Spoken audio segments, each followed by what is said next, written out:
pagi teman-teman. Jadi sebelumnya perkenalkan kami dari mahasiswa Politeknik Gestur jurusan D4 Manajemen Pemasaran Internasional. Sebelumnya perkenalkan saya dan tim saya Amalia dan Ibu Sultan dan juga teman saya Mulia. Jadi pada kali ini kami mewawancarai kakak terkait dengan tugas UTS kami, yaitu intro apa ya? Ekonomi. Mungkin ada beberapa pertanyaan nih Kak yang bakalan disampaikan oleh teman saya yaitu Sultan. Jadi Kak, kan sebelum kita masuk ke pertanyaan nih, mungkin teman-teman yang lain belum tahu nih nama Kakak. Oh iya. Sosok seorang perempuan yang sangat luar biasa. Berasa talk show ya ini kita. Independent woman. Bisa Kakak perkenalkan nama dan jabatan Kakak di Wetland Box sebagai apa? Oke, baik. Terima kasih sebelumnya teman-teman sudah mau mencari saya. Sebenarnya nama saya aslinya Sri Anissa, tapi mungkin orang-orang di Wetland Square dan sekitarnya khususnya lebih kenalnya Ocha. Panggil aja Kak Ocha atau Mbak Ocha. Sekarang posisinya sebagai Finance, Administration, and Media di Wetland Box gitu. Wah, itu posisi yang sangat tinggi ya. Independent woman banget nih Kak ya. Oke, kita langsung masuk ke pertanyaan pertama nih Kak. Nah, bagaimana sih perusahaan itu menggambarkan industri tempat mereka beroperasi? Apa produk utama yang ditawarkan gitu loh kalau di Wetland Box itu? Oke, ya sederhananya profile dari unit Wetland Box gitu ya. Nah, kalau Wetland Box sendiri itu kan sama dengan unit-unit yang lain, dia sebuah unit berada di bawah naungan Yayasan Hasul Center dan dia bergerak di bidang atau di lingkup pembinaan, kemudian juga pengembangan UMKM, startup dan juga koperasi yang ada di Kalimantan Selatan, khususnya mungkin Banjarmasin dan sekitarnya gitu. Jadi memang Wetland Box ini dibangun atau didirikan awalnya untuk building startup. Cuman seiring berjalannya dengan waktu dan juga learning by experience kita terkait dengan pengembangan startup, kita coba untuk merubah polanya kemudian untuk bisa mengembangkan UMKM. Dan UMKM ini juga cakupannya luas, nanti ada yang bentuknya wirausaha gitu, wirausaha muda gitu, yang menyasar anak muda pun juga pelaku usaha atau pelaku UMKM yang seperti banyak kita lihat kebanyakan pelaku usahanya adalah ibu-ibu gitu. Nah sekarang fokusnya memang ke arah UMKM dan juga koperasi. Kalau Wetland Box bentuknya nanti macam-macam, ada yang pendampingan gitu ya, ada bentuknya juga pelatihan sekali jadi, ataupun tadi pendampingan yang sifatnya jangka panjang gitu. Ada UMKM dan juga koperasi. Oh, berarti Wetland Box ini tuh kayak menaungi lah UMKM yang ada di Banjarmasin. Sepenuhnya menaungi tidak, tapi ada beberapa. Kan kita biasanya ada nama programnya inkubasi. Nah inkubasi itu kita melalui proses seleksi, kita buka untuk para pelaku usaha yang ingin jadi binaan Wetland Box. Jadi biasanya kurun waktunya ada yang 3 bulan, ada yang 6 bulan dari beberapa program yang pernah kita jalankan. Jadi UMKM yang terpilih itu nanti akan mengikuti pelatihan secara intensif oleh tim dari Wetland Box. Itu yang nanti dinamakan tenan Wetland Box, UMKM tenan di bawah naungan Wetland Box. Pun kita juga biasanya bekerja sama dengan para dinas-dinas terkait kayak dinas perdagangan, dinas koperasi yang memang mereka mereka kan biasanya database UMKM atau pelatihan UMKM itu berkutatnya di sana ya, di dinas-dinas. Salah satunya biasanya dinas koperasi, misalkan baik itu kota maupun provinsi atau dinas perdagangan biasanya. Nah kita juga biasanya bekerja sama dengan para dinas tersebut yang jatuhnya Wetland Box itu sebagai narasumber gitu, sebagai fasilitator gitu, narasumber gitu. Dan kita nggak biasanya yang mengklaim binaannya itu kan biasanya dinas-dinas ya, mereka yang ininya, kita sebagai biasanya fasilitator atau narasumbernya saja kalau yang lingkup pelatihan itu di dinas. Dan itu biasanya tidak intensif. Kalau misalkan biasanya kayak 3 hari gitu. Kalau yang program inkubasi yang memang dari kita, program internal Wetland Box itu kan biasanya intensif jangka panjang tuh, didampingi dari awal sampai akhir gitu. Jadi teman-teman yang mau nikah Ocha ya. Iya. Jadi seharusnya kan ada lagi nih pertanyaan nih. Apa sih tujuan perusahaan dalam jangka pendek sama jangka panjang? Perusahaan ini jangka pendek sama jangka panjangnya itu apa tujuannya? Iya.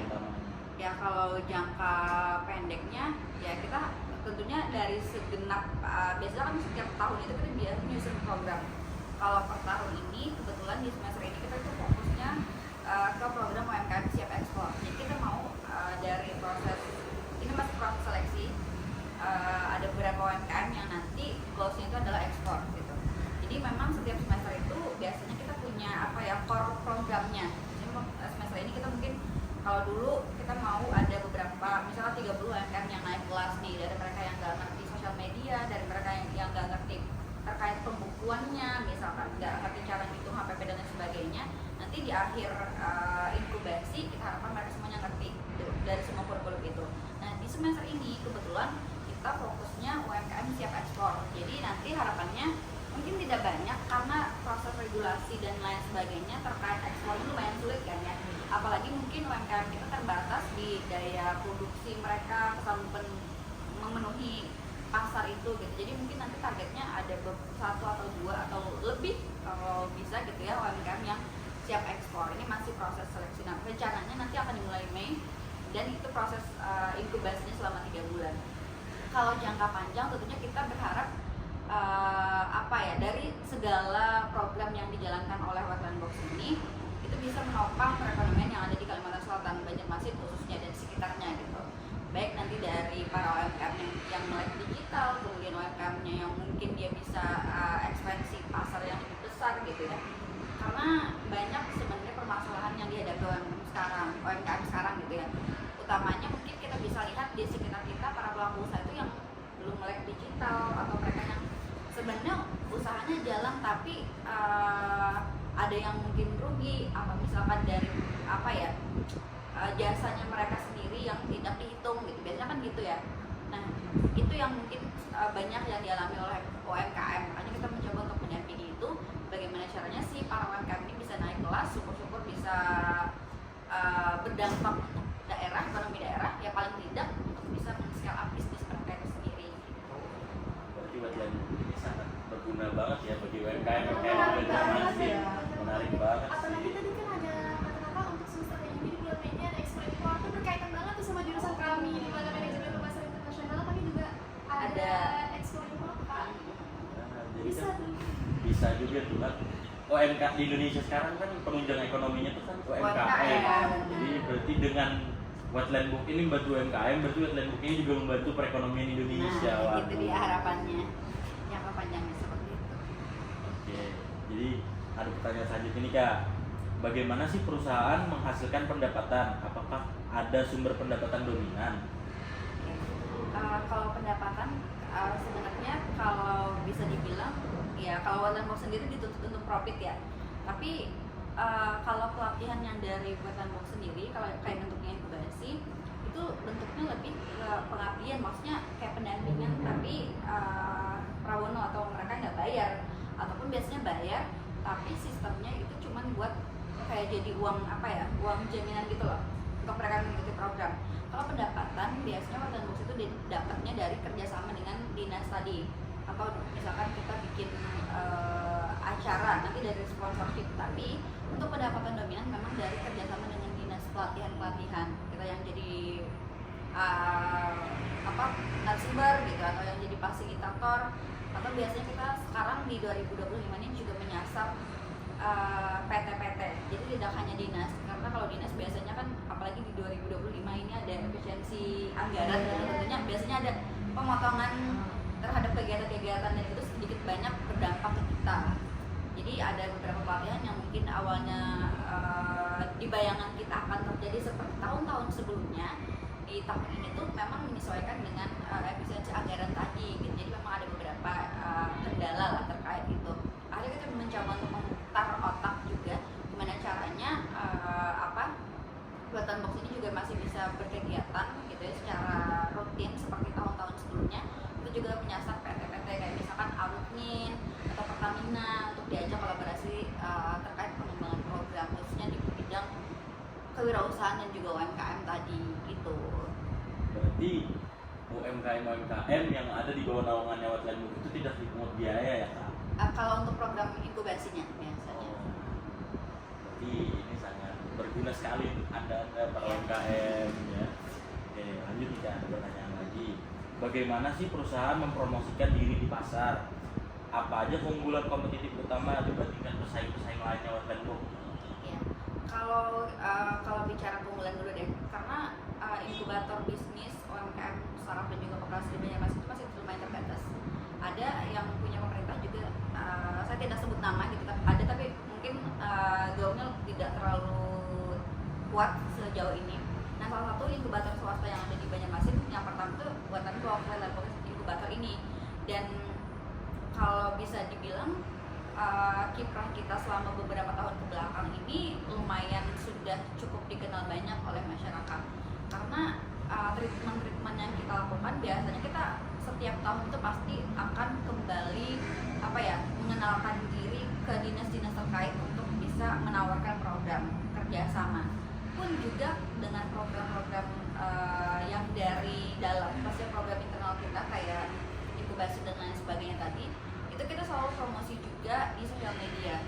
Karena kita bisa bilang sekarang untuk bisa membangun branding yang cukup baik dan cukup kuat itu salah satunya bisa lewat sosial media. Jadi memang kita dari tahun ke tahun mencoba untuk memaksimalkan sosial medianya Wetland Box gitu ya. Gimana caranya semua program yang kita tawarkan itu kita hadirkan juga di sosial medianya gitu. Kita coba untuk aktif di sana.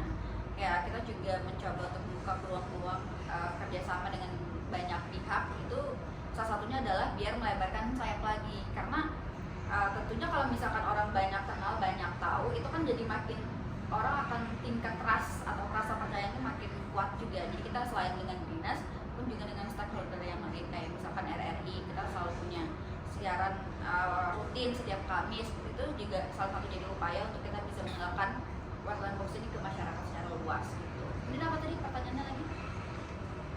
Ada keunggulan kompetitif utama dibandingkan pesaing yang lain yang Wetland Box. Keunggulan karena dia tadi masih pertama, kemudian juga kita sering berkegiatan dengan dinas-dinas terkait. Kemudian tidak bisa dipungkiri nama Hastur itu juga jadi salah satu keunggulan gitu. Itu tidak bisa menutup mata, tapi biasanya itu jadi pedang bermata dua. Maksudnya itu bisa jadi keunggulan yang membuat orang semakin trust dengan unit kita, pun juga itu bisa, saya nggak bisa ini jadi bilang ini kerugian. Maksudnya ada yang biasanya berharap kalau misalkan program dari kita, karena ini dari Hastur Center gitu ya, itu langsung bayangannya adalah pendanaan yang sifatnya pendampingan yang sifatnya ada bentuk ngasih pendanaan gitu ya, uang dan lain sebagainya. Itu tidak bisa ditutup juga gitu, ada fakta-fakta yang seperti itu. Pun juga kita semakin dengan nama Hastur Center tadi juga mengantarkan kita untuk bisa semakin percaya diri sebenarnya gitu, untuk bisa menunjukkan kredibilitasnya si Wetland Box ini juga. Kemudian kita juga punya mentor yang lumayan bisa disebut ahli di bidangnya. Jadi kita memang punya nama-nama expert database gitu. Jadi itu juga yang mungkin jadi satu keunggulan unit Wetland Box ini dibanding mungkin lembaga inkubator atau lembaga pelatihan lain yang di luar yang sasaran pasarnya sama, meliputi kewirausahaan dan juga UMKM gitu. Kita punya expert database yang itu kita bisa dapat dari lingkungan Yayasan Hastur Center. Ekosistem Yayasan Hastur Center itu kan luas ya, mulai dari ada guru, kemudian juga dosen gitu, pun juga karyawan-karyawan yang lain yang memang mereka punya expertnya masing-masing. Akhirnya dari ekosistem itu memudahkan kita nih kalau misalkan dari beberapa pelatihan ada yang minta terkait nanti keuangan atau minta nanti terkait maunya profesi, kita punya nih udah data-data namanya, atau mau misalkan mereka pelatihan terkait dengan soft skill pun kita juga ada gitu. Betul, kolaborasi dengan unit lain juga. Berarti Wetland Box ini salah satu perusahaan yang ada di Kalimantan yang bergerak di bidang pengembangan UMKM ya. Berarti Wetland Box ini salah satu yang terbesar mungkin ya. Amin. Lanjut Ika. Ya nih. Bagaimana sih tingkat persaingan di industri ini? Apakah cenderung monopolistik atau oligopoli atau kompetitif? Waduh, bahasanya ini banget ya. Sederhananya mungkin kalau persaingan Wetland Box dengan yang lain, kalau dibilang kompetitif sih lumayan kompetitif ya. Maksudnya sekarang kan selain apa ya, selain lembaga inkubator Worklandbox ada juga beberapa lembaga inkubator yang akhirnya muncul, khususnya misalkan yang dari apa ya, yang dibangun oleh dinas itu sendiri. Akhirnya kan mungkin narasumber atau misalkan fasilitator mungkin atau program itu sendiri bisa dihandle oleh si lembaga inkubator itu. Makanya kemudian kita tadi mencoba untuk menyasar lebih luas atau lebih jauh lagi, tidak hanya berkutat pada dinas-dinas misalkan, tapi bukan berarti kemudian kita juga apa ya, tidak kolaborasi dengan dinas, kita akan tetap selalu dijalankan gitu, karena bagaimanapun ya tadi balik lagi UMKM itu banyak berkutat di dinas, karena memang mereka yang punya regulasi, mereka yang punya program juga gitu ya, tidak menutup kemungkinan dan tidak akan menutup diri juga, kita akan selalu mencoba untuk berkolaborasi dengan dinas tersebut. Kemudian terkait dengan apa ya, tantangan yang lain barangkali seputar persaingan tadi, mungkin lebih kepada apa ya, selain lembaga inkubator lain mungkin juga ada apa ya, orang-orang yang apa ya, menamai diri mereka sebagai expert juga gitu ya terkait UMKM. Jadi orang tidak lagi mungkin larinya ke lembaga inkubator misalkan, atau ya kayak Worklandbox tadi, tapi memang mereka misalkan mengundang langsung si individunya gitu, tidak bukan atas nama lembaga inkubator tadi gitu. Biasanya banyak sih seperti itu, orang-orang yang memang mereka ya jago juga di bidang itu gitu. Ini nih, terus kan kalau di dunia ini kan ekonomi itu kan naik turun nih harganya nih. Terus kalau Worklandbox kan punya pesaing, pasti nggak mungkin sama dong strateginya. Jadi gimana sih respon dari Worklandbox ini buat apabila ada terjadi perubahan harga sama strategi dari pesaing-pesaingnya? Kalau terkait perubahan harga, biasanya kita selalu konstan sih. Kan biasanya kalau kan kita bukan jualan yang produk jadi ya, maksudnya bukan jualan produk yang ada bentuknya gitu, tapi kita jualan program jasa gitu ya. Makanya biasanya kita sebelum ada pelatihan itu kita pasti ada pembicaraan di awal dulu nih terkait dengan kesepakatan antara kedua belah pihak.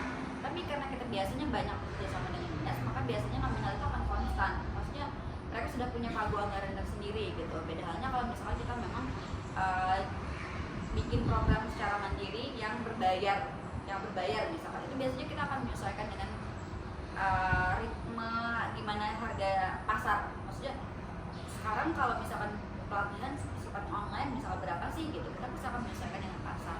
Beda halnya kalau misalkan tadi jualnya produk, mungkin ya tadi akan ada permasalahan itu, tapi karena kita biasanya kerjasama dengan dinas, PT yang memang mereka punya apa ya, punya nominal sendiri, misalkan pelatihan half day atau misalkan dalam beberapa hari itu biasanya berapa gitu, memang ada aturan tersendiri lah, itu biasanya disepakati di awal.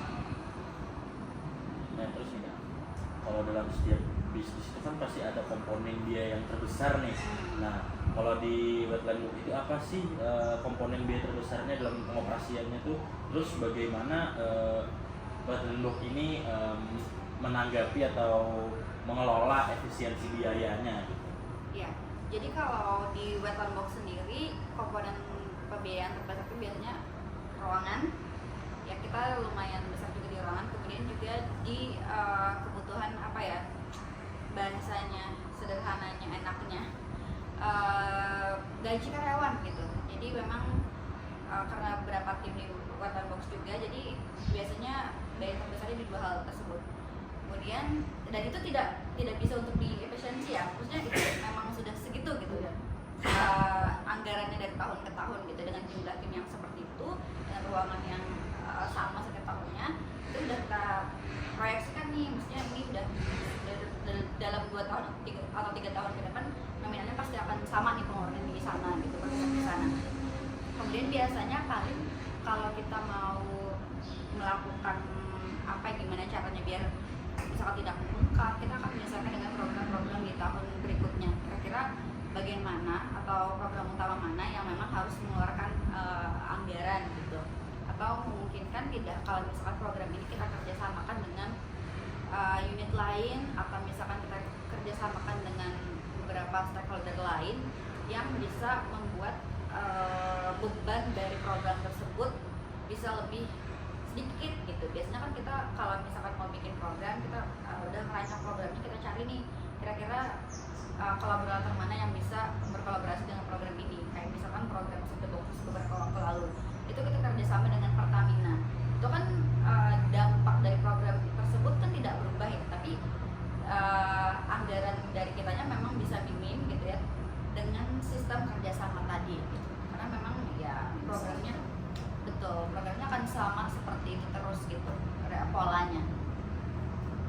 Kemudian nih Kak, gimana sih strategi penetapan harga jasa gitu loh di Wet n Book? Apakah harganya itu ditentukan sama permintaan atau biaya produksi atau ada faktor lain nih Kak untuk menentukan harganya? Karena lagi-lagi yang kita jual jasa, biasanya untuk menentukan harganya kita lihat dulu dari permintaan pelatihannya. Misalkan ada yang mau berkelanjutan kah, atau misalkan cuma satu kali kah. Biasanya kalau pelatihan itu kita pakai sistem JP atau jam pelajaran. Jadi kalau misalkan dalam satu JP nanti kita setorkan nih dalam satu JP biasanya produksi itu di harga segini, misalkan apakah ke mereka ini masuk atau tidak gitu. Atau dengan konsep yang lain, misalkan ada konsep dan lain sebagainya, itu biasanya ada harga tersendiri. Jadi memang ditentukan dari jenis pelatihannya, kemudian berapa lama durasinya, permintaan narasumbernya juga gitu. Kadang ada juga yang mau minta misalkan narasumbernya dari luar, misalkan kita ambil contoh misalkan kayak Chef Agusa Sirangan, itu kan mereka ada red card-nya tersendiri ya, tapi misalkan maunya lewat Wet n Book, nah ya kan kita harus bisa menyesuaikan tuh. Beda halnya kalau misalkan yang diminta adalah mentor-mentor dari Wet n Book, mungkin nanti akan berbeda sesuai dengan kesepakatan lagi dan juga sesuai dengan ketentuan yang sudah kita tetapkan gitu. Jadi memang ada banyak faktor biasanya. Yang pertama itu adalah jenis pelatihannya, dan yang terpenting itu biasanya durasi pelatihannya, materinya mau seperti apa, mau dikemas seperti apa. Ada juga biasanya yang mau all in, mau semuanya dihandle oleh tim dari kita. Biasanya akan mulai dari perencanaan, misalkan kurikulum, sampai yang isi materi dan juga yang menyelenggarakannya. Itu tentunya akan berbeda dengan kalau misalkan mereka mintanya cuman narasumbernya saja gitu. Terus nih Kak, ada pertanyaan lagi, yaitu bagaimana sih Kak kondisi ekonomi ini atau inflasi dari suku bunga itu mempengaruhi nggak ke permintaan dari produk tersebut? Kalau kayak inflasi atau perubahan misalkan suku bunga sebenarnya tidak terlalu berpengaruh ya, karena lagi-lagi yang kita jual tadi adalah bentuknya jasa. Bedanya kalau misalkan produk ini nanti akan berubah dari segi misalkan beli bahan dan lain sebagainya. Ini karena jasa, jadi memang tidak terlalu berpengaruh. Dan lagi-lagi karena kita bekerja sama lebih banyak dengan dinas atau misalkan dengan perusahaan tertentu yang memang mereka punya standarisasi terkait dengan anggaran, pun kita juga biasanya sudah menetapkan misalkan sejak itu berapa harga-harga dari setiap pelatihan yang kita tawarkan. Tentu kalau misalkan ada perubahan itu tidak terlalu berpengaruh banyak, karena mungkin tidak akan terlalu terasa itu sih. Karena produknya biasa ya Kak, Iya. jadi tidak ada terlalu banyak inflasi. Ya, selain itu kan juga ya harganya akan yang kita tawarkan juga sesuai dengan yang sudah ada gitu. Maksudnya sudah Sesuai dengan permintaan. betul. Ya. Terus kalau lagi ada resesinya atau sebaliknya ekonomi itu lagi bagus-bagusnya tuh, perusahaan biasanya melakukan apa sih Kak? Kalau ekonomi secara general lagi bagus-bagusnya, biasanya tentu permintaan pelatihan itu akan semakin banyak biasanya. Kalau sekarang kan kita tadi kayak misalkan kasusnya presidensi anggaran, otomatis kan program-program pelatihan atau pendampingan tadi juga semakin minim gitu.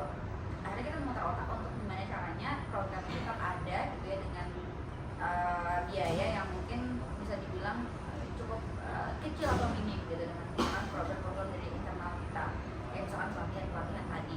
Nah, kalau misalkan ekonomi lagi bagus-bagusnya, biasanya tentu juga dari dinas pun atau dari dinas atau stakeholder terkait pun biasanya juga akan semakin banyak pelatihan. Ya, itu tentunya akan menguntungkan bagi kita, sedikit banyak pasti akan ada pengaruhnya. Artinya juga kita semakin menggencarkan lagi penawaran-penawaran kita atau branding kita di sosial media gitu ya, untuk bisa lebih mengenalkan Wet n Book lebih jauh gitu.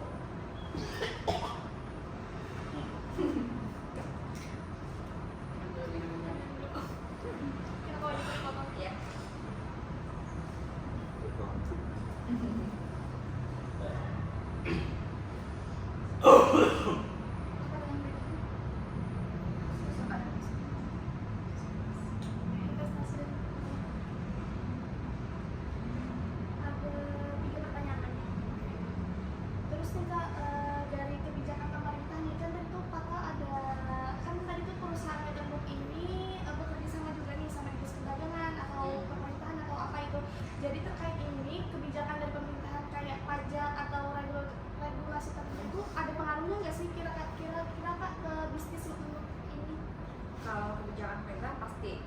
di laki-laki kita banyak bekerja sama dengan para dinas terkait. Kemudian kalau misalkan terkait pajak dan sebagainya itu juga sudah kalau misalkan pelatihan dengan mereka ya otomatis kita mengikuti aturan dari mereka juga gitu terkait dengan pemotongan pajak dan lain sebagainya. Tapi kalau terkait hal-hal lain yang di luar kendali kita, misalkan yang memang hubungannya langsung dengan dinas terkait atau pemerintahan tersebut, ya mungkin itu akan jadi bahasan mereka. Kita tidak akan bercampur dan mungkin tidak akan terlalu kerasa dampaknya sampai ke kita. Tapi terkait kayak misalkan contoh efisiensi anggaran tadi, lagi-lagi itu pasti akan sangat berpengaruh karena biasanya dinas yang mungkin sering sekali bekerja sama dengan kita terkait efisiensi anggaran ini, otomatis jumlah atau porsi pelatihan dari mereka juga akan berkurang. Mungkin arahnya akan lebih ke sana. Tapi kalau yang hal-hal lain itu tidak akan terlalu signifikan pengaruhnya.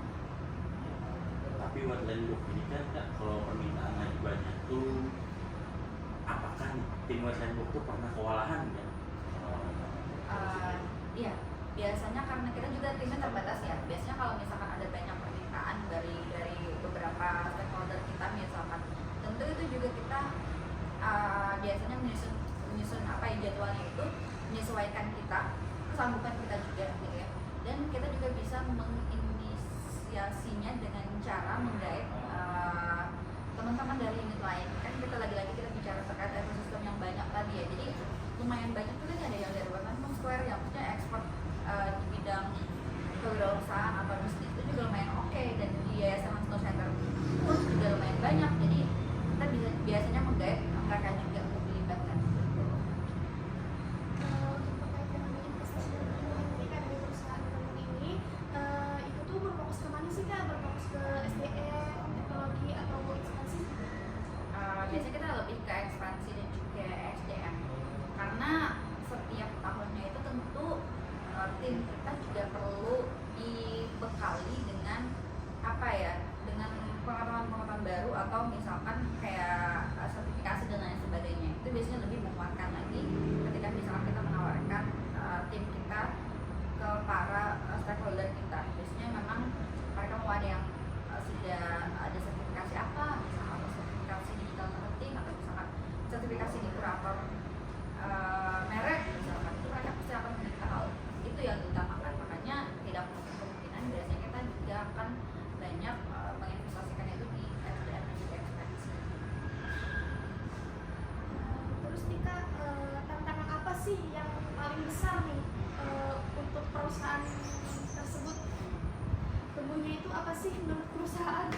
Ya, kalau tantangan mungkin lagi-lagi ya tadi karena pasar kita lebih banyak dinas tadi, jadi memang sedikit banyak akan ada pengaruhnya terkait dengan minim pelatihan gitu ya. Kemudian juga karena kita sejauh ini menyasarnya adalah para pelaku usaha, kebanyakan adalah ibu-ibu yang sudah lumayan umur, biasanya dengan membawa nama Hastur mereka biasanya bayangannya adalah bentuk bantuannya adalah pendanaan. Padahal kita mau gimana caranya mereka ini dibekali pengetahuan terkait di luar itu, maksudnya kayak digital marketing, kayak misalkan penghitungan dari harga produknya, mungkin yang arahnya ke sana gitu. Gimana caranya mereka biar naik kelas, gimana caranya mereka bisa mengembangkan bisnis yang mungkin bentuk pendampingannya seperti itu gitu.